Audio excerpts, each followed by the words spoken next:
श्रीमद भागवत महापुराण स्कंद 5 अध्याय 25.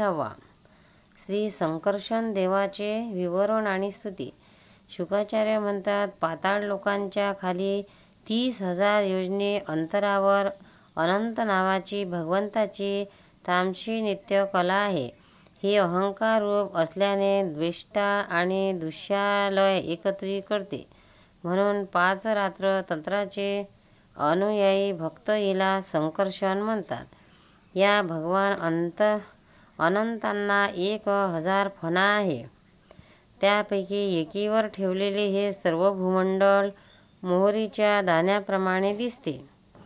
प्रलयकाळी जेव्हा त्यांना विश्वाचा संहार करण्याची इच्छा होते, तेव्हा क्रोधाने फिरवणाऱ्या त्यांचा मनोहर भुगुटी मध्यातून संकर्षण नावाचे रुद्र प्रगट होतात. त्यांच्या समूहाची संख्या 11 आहे.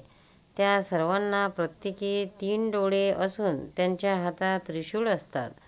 भगवान संकर्षणाच्या दोन्ही चरणकमळांची स्वच्छ तांबूल वर्णांची नखे रत्नाप्रमाणे देदीप्यमान असतात. जेव्हा श्रेष्ठ भक्तासह अनेक नागराज अनन्य भक्तिभावाने त्यांना प्रणाम करतात, तेव्हा त्या नखमण्यांमध्ये त्यांच्या कुंडलांकांतिमंडित कामनीय गाल असणाऱ्या मनोहरे मुखकमलांची मनमोहक शोभा दिसते. तेव्हा त्याचे मन आनंदाने भरून जाते. अनेक नागराजांच्या कन्या विविध कामना मनाशी बाळगून त्याच्यावर चंदनाच्या खांबुआप्रमाणे सुशोभित अशा त्यांच्या कड्यांनी शोभणाऱ्या लांबच लांब शुभवर्ण सुंदर बाहूवर अष्टगंध चंदन आणि कुंकुमांचा लेप करतात. त्यावेळी त्याच्या अंगस्पर्शाने रोमांचित झालेल्या नागकन्यांच्या हृदयात कामसंचार होतो. तेव्हा त्या त्याच्या विहल झाकलेल्या करुणामय तांबूस नयन कमलांनी सुशोभित तसेच प्रेममदाने आनंदित झालेल्या मुखारविंदाकडे मधुर मनोहर हास्य करीत लज्जित भावनाने निरखून पाहू लागतात. ते अत्यंत गुणाचे सागर आदिदेव भगवान अनंत आपल्या असहनशीलतेला आणि रागाच्या वेगाला आवरून धरून तेथे सर्व लोकांच्या कल्याणासाठी विराजमान आहेत. देव, असुर, नाग, सिद्ध, गंधर्व, विद्याधर आणि मुनिगण भगवान अनंताचा ध्यास करतात. त्याचे नेत्र नेहमी प्रेमभराने आनंदित, चंचल आणि भावपूर्ण असतात. ते ललितपूर्ण वचनामृताने आपले पार्षद आणि देवसमुदायाला संतुष्ट करीत असतात. त्यांच्या अंगावर निळे वस्त्र आणि कानात फक्त एक कुंडले झगमगत असते. तसेच त्यांचा पवित्र आणि सुंदर हात नागराच्या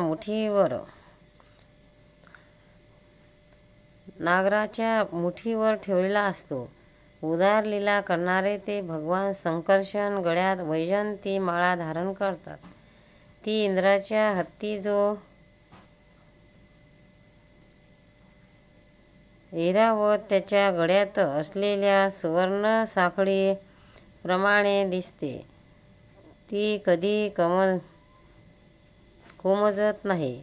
त्याच्यातील ताज्या तुळशींचा गंध आणि गूळ मकरंद यांनी धुंद झालेले भ्रमर नेहमी मधुर गुंजार करीत तिची शोभा वाढवतात.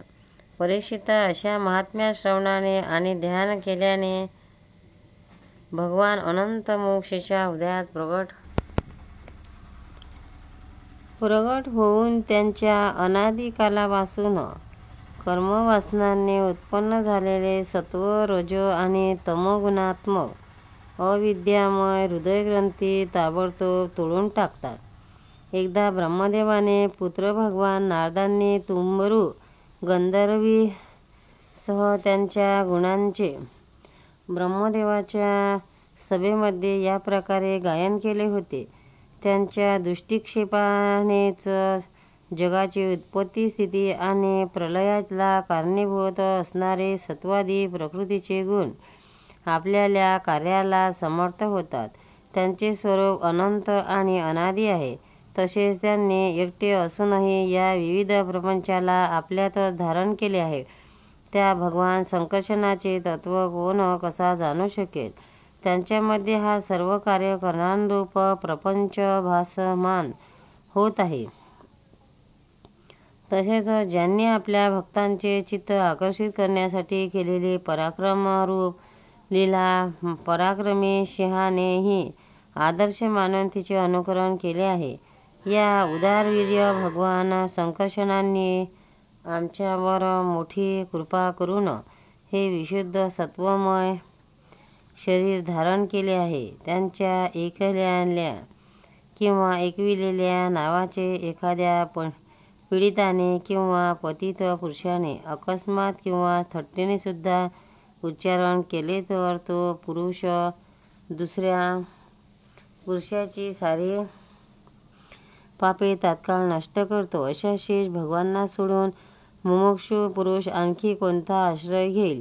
पर्वत, नद्या, समुद्र, प्राणी इत्यादीसह हे संपूर्ण भूमंडळ त्या सहस्र शिष्या भगवंताच्या एका मस्तकावर एका रज कणांप्रमाणे ठेवलेले आहे. ते अनंत आहेत म्हणून त्यांच्या पराक्रमाला काही सीमा नाही. एखाद्याला 1000 जिव्हा असल्या तरीसुद्धा तो सर्वव्यापक भगवंताच्या पराक्रमाची गणना कशी करू शकेल? वास्तविक त्याचे शौर्य, असंख्य गुण आणि प्रभाव अमर्याद आहेत. असे प्रभावशाली भगवान अनंत रसातळात आपल्याच महिम्यामध्ये स्थिर असून स्वतंत्र आहेत आणि सर्व लोकांच्या स्थितीसाठी लीलेने या पृथ्वीला त्यांनी धारण केले आहे. भोगांची कामना करणाऱ्या पुरुषांच्या आपापल्या कर्मानुसार प्राप्त होणाऱ्या भगवंतांनी रचलेल्या हाच गती आहेत. या जशा मी गुरुमुखातून ऐकल्या तशाच तुला सांगितल्या. हे राजा, प्रवृत्तीरूप धर्माचा परिणाम म्हणून प्राप्त होणाऱ्या मनुष्याच्या ज्या परस्पर विलक्षण उच्च नीच गती आहेत त्या इतक्यात आहेत. त्या तुझ्या प्रश्नानुसार मी तुला सांगितल्या. आणखी काय सांगू? गोपाल कृष्ण भगवान की जय.